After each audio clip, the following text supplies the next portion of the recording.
নমস্কার বন্ধুরা, শিউলি রান্নাঘরে সবাইকে স্বাগত। আশা করি সবাই ভালো আছে এবং সুস্থ আছে। আজকে আমি দিনে বানিয়ে নিচ্ছি পনির ভর্তা। দারুণ একটা নিরামিষ রেসিপি। আমার অনেক বন্ধুরাই নিরামিষ রেসিপি চাচ্ছে যে একটা নিরামিষ কিছু রান্না করো, নিরামিষ কিছু রান্না করো, তাই চলে এসেছি পনির ভর্তা নিয়ে। চলো রান্নাঘরে। নিয়ে নিচ্ছি কড়াইতে অল্প সামান্য তেল দিয়েছি। তার মধ্যে দিয়ে দিচ্ছি পেঁয়াজ কুচি, লঙ্কা কুচি, আদা কুচি, রসুন কুচি দিয়ে এটাকে ভালো করে নাড়াচাড়া করে নেব, নরম করে ভেজে নেব। দারুণ টেস্ট হয়, দুর্দান্ত স্বাদ হয়। নিরামিষ দিনে যদি বাচ্চাদেরকে এভাবে বানিয়ে দেওয়া যায় খুব স্বাদ হয়। আমরা বাঙালিরা সাধারণত নিরামিষ মানে একদম পেঁয়াজ রসুন ছাড়া ভাবি, কিন্তু আদার কাজটা পেঁয়াজ রসুনটাকে নিরামিষের মধ্যে ধরি। এখানে আমি পনির নিয়ে দিচ্ছি রেড কাউ। আমরা যে পনির পাবে সেটা আমরাও যখন যেটা সামনে পাই সেটা ভাবি রুটি খাই, আমুল খাই, রেড কাউটাও খাই। এই যে পনিরটাকে হাফ পনির আমি গ্রেট করে নিচ্ছি আর হাফ পনিরটাকে আমি স্কোয়ার শেপে কেটে নিচ্ছি। পেঁয়াজটা যখন নরম হয়ে যাবে এর মধ্যে আমি দিয়ে দেবো সম্পূর্ণ শুকনো মশলাগুলো আগে দিব, তারপরে আমি পনিরটা গ্রেট করে দেবো। যারা এই রেসিপিটা ফেসবুক থেকে দেখছে তারা অবশ্যই লাইক, শেয়ার, কমেন্ট এবং ফলো করে দেবে। দিয়ে দিচ্ছি পরিমাণ মতো হলুদ আর লবণ দিয়ে আর একটু ভালো করে নাড়াচাড়া করে নিচ্ছি। আর যারা ইউটিউব থেকে দেখছে তারা অবশ্যই সাবস্ক্রাইব করে দেবে আমার চ্যানেলটাকে। পেঁয়াজটা ভালো করে ভাজা হয়ে গেছে।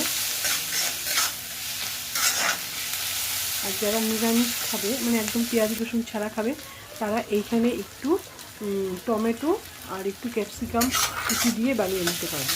সেটাও খুব সুন্দর হয়। এর আগে আমি বানিয়েছি, সেটাও খুব দুর্দান্ত টেস্ট হয়। কিন্তু পেঁয়াজটা রসুনটা দিয়ে বানালে একটু আলাদা রকমের টেস্ট হয়। দিয়ে দিচ্ছি গুঁড়ো মশলাগুলো, লঙ্কার গুঁড়ো, কাশ্মীরি লঙ্কার গুঁড়ো, ধনে গুঁড়ো, জিরে গুঁড়ো দিয়ে একটু ভালো করে পেস্ট করে নেবো। আর নিয়ে নিচ্ছি 4-5টা কাজু। যেহেতু আমার পরিমাণ খুব কম সেহেতু আমি 4-5টা কাজু নিয়ে নিচ্ছি। মগজ থাকলে মগজও দিতে পারবে। কাজুটাকে আমি পেস্ট করে নিচ্ছি। এবার আমি গ্রেট করা পনির আর কিউব করে রাখা পনিরটাকে দিয়ে এবার একটু ভালো করে হালকা হাতে নাড়তে থাকবো এটাকে আমি। যারা খেয়েছে তারা তো জানো কেমন স্বাদ। আর যারা এখনও পর্যন্ত পনির ভর্তা বাড়িতে বানিয়ে খাও নাই তারা অবশ্যই একবার ট্রাই করবে। আমার রেসিপি দেখে ট্রাই করবে এবং কমেন্ট করে জানাবে তোমাদেরটা কেমন হয়েছে। আমারটা তো খুব স্বাদ হয়েছে এবং মাইন্ড ব্লোয়িং টেস্ট হয়েছে। প্লেটে দেওয়ার সাথে সাথে মেয়েরা বলছে মা দারুণ হয়েছে, খুব টেস্ট হয়েছে।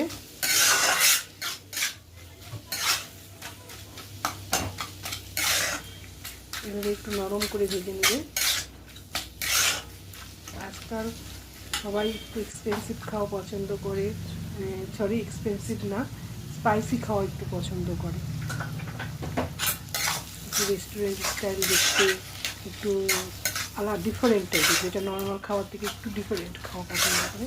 তো এরকম একটু বানিয়ে দিলে মাঝে সাঝে সবাই একটু খুশি হয় এবং খাওয়ার আমেজটাও একটু সবার মধ্যে একটু বেড়ে যায়। দিয়ে দিলাম কাজু পেস্ট করাটা এবং মিক্সচার বাটিটা দিয়ে একটু জল দিলাম আর সামান্য আমি একটু রুম টেম্পারেচারে থাকা কাঁচা জল দিয়ে দিলাম এর মধ্যে। দিয়ে ভালো করে নাড়াচাড়া করে নেব। আমি এখানে দিয়ে দেবো আমার ঘরে রাখা ফ্রেশ ক্রিম। ফ্রেশ ক্রিম মানে আমি যে দুধ আসে, দুধের যে একটা ভারী সর পড়ে সেটাকে উঠিয়ে রাখি আর সেটাকেই আমি ক্রিম হিসেবে ইউজ করি।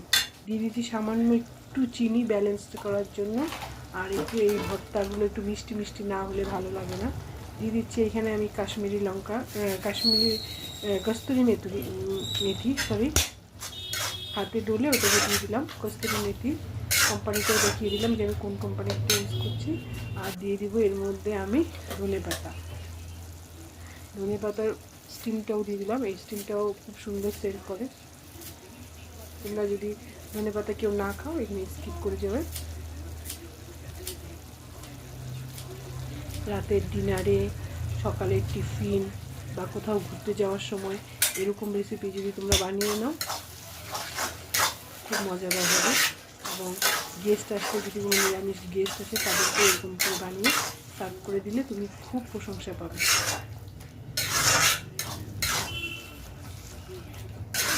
হয়ে গেছে আমার পনির ভর্তা। এর উপর দিয়ে আমি একটু ক্রিম দিয়ে দিব। ক্রিমটা দিয়ে নাড়াচাড়া দেখো কি সুন্দর রঙ এসেছে। মনে হচ্ছে কিনা যে ধাবা স্টাইল বা রেস্টুরেন্ট স্টাইলে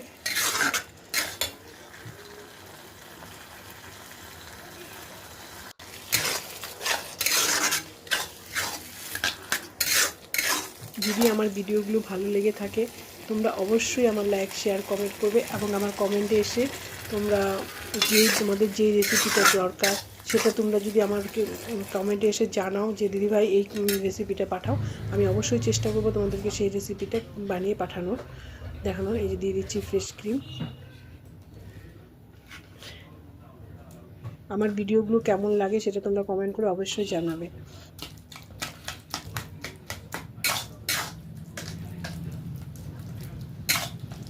ক্রিমটা দিয়ে একটু হালকা হাতে নাড়াচাড়া করে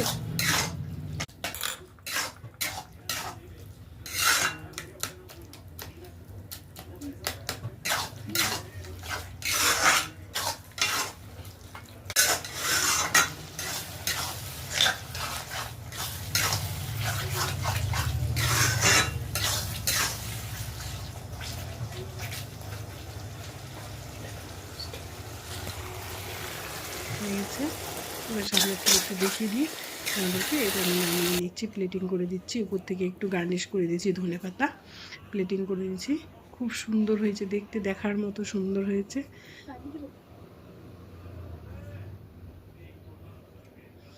এবার এর সাথে বানিয়ে নিচ্ছি পনির ভর্তার সাথে বানিয়ে নিচ্ছি পনির ভর্তা খাওয়ার জন্য পরোটা, ময়দার পরোটা বানিয়ে নিচ্ছি। 4-5টা রুটি বেলে নিচ্ছি এবং সেটাকে আমি ভেজে দেখিয়ে দিচ্ছি তোমাদেরকে। তাও বসিয়ে দিচ্ছি, তার মধ্যে তেলও দিয়ে দিচ্ছি।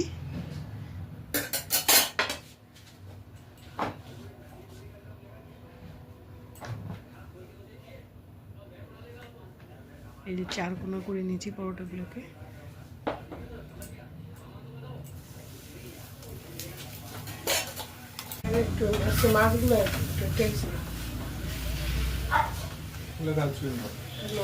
মাছগুলো মাছগুলোর মধ্যে তেল দিয়ে হলুদ করে দিচ্ছি, বাইরে দেখা যাচ্ছে কেমন হয়েছে এই দুটো রেসিপি, আর এদের জড়িটাও কেমন হয়েছে ডিনার কারা কারা চাও কমেন্ট করে জানাবে। আমাদের তো ডিনার জমে গেছে পনির ভর্তা আর পরোটার সাথে। দারুণ টেস্ট হয়েছে, মাইন্ড ব্লোয়িং, মানে কি বলবো, মাথা ঘুরে যাওয়ার মতো রেসিপি আর মাথা ঘুরে যাওয়ার মতো যুগলবন্দি পরোটা পনির ভর্তা। নিরামিষ দিনে আর কি লাগে বলতো। দেখো প্লেটে সার্ভ করে নিচ্ছি গরম গরম পরোটা আর পনির। আজ তাহলে এখানেই রাখি। সবাই ভালো থাকবে, সুস্থ থাকবে এবং আমার ভিডিওগুলো ফার্স্ট থেকে লাস্ট পর্যন্ত দেখবে, স্কিপ করবে না এবং সুন্দর সুন্দর কমেন্ট করবে। জানি না আমি কতটা তোমাদেরকে বুঝাতে পারলাম বা কতটা তোমাদেরকে আমি এন্টারটেনমেন্ট করতে পারলাম। আশা করবো তোমরা বুঝতে পারছো যে আমি কীভাবে বানিয়েছি। আমি খেয়ে তোমাদেরকে বলছি কেমন হয়েছে। বাই বাই, রাখছি। সবাই ভালো থাকবে এবং সুস্থ থাকবে।